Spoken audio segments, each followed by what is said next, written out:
যার কষ্ট সেই বোঝে। জীবনে আপনি যত বেশি কষ্টগুলোকে হালকাভাবে নেবেন, তত বেশি আপনি ভালো থাকতে পারবেন, সুখে থাকবেন। ততক্ষণে জীবন থেকে কষ্ট তুলার মতো উড়ে চলে যাবে। আরেকটা কথা, জীবনে মায়া কমাতেই হবে। মায়া কমাতে পারলে জীবনে ভালো থাকতে পারবেন। বেশি মায়া দেখালে বেশি কষ্ট পাবেন, বেশি ধোঁকা খাবেন, বেশি ক্ষতি হবে। যার যত বেশি মায়া সে তত বেশি কষ্ট পায়। জীবন নিয়ে গল্প বানানো খুব সহজ, কিন্তু জীবনকে গল্পের মতো সাজানো খুব কঠিন। যে মানুষ অন্যের ভালো থাকা, অন্যের সুখে থাকা কিংবা অন্যের ভালো কিছু কেড়ে নেয়, তার কিন্তু বেশি দিন ভালো থাকা, সুখে থাকা হয় না।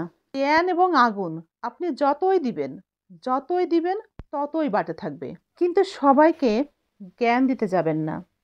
আবার আগুনে তো রান্নাবান্না হয়, রান্নাবান্না হলেও এই আগুনে কিন্তু সবাই পুড়েও যায়। তাই আপনি যখন জ্ঞান দিবেন, দেখতে হবে সেই জ্ঞানটা আসলে কত ভালো, কারো ক্ষতি হচ্ছে কিনা, দেশের দশের মানুষের কোনো কল্যাণ হচ্ছে কিনা, নাকি কুজ্ঞান। কুজ্ঞানে কখনো মঙ্গল হয় না, মানুষের অকল্যাণই হয়। তাই বলি কি, আপনার জ্ঞান, আপনার আগুন আপনার কাছে রাখুন, কাউকে দিবেন না। যদি কেউ না চায় তাহলে কাউকে দেবার দরকার নাই, কিন্তু যদি কেউ চায়, দয়া করে তবে দিতে কৃপণতা করবেন না।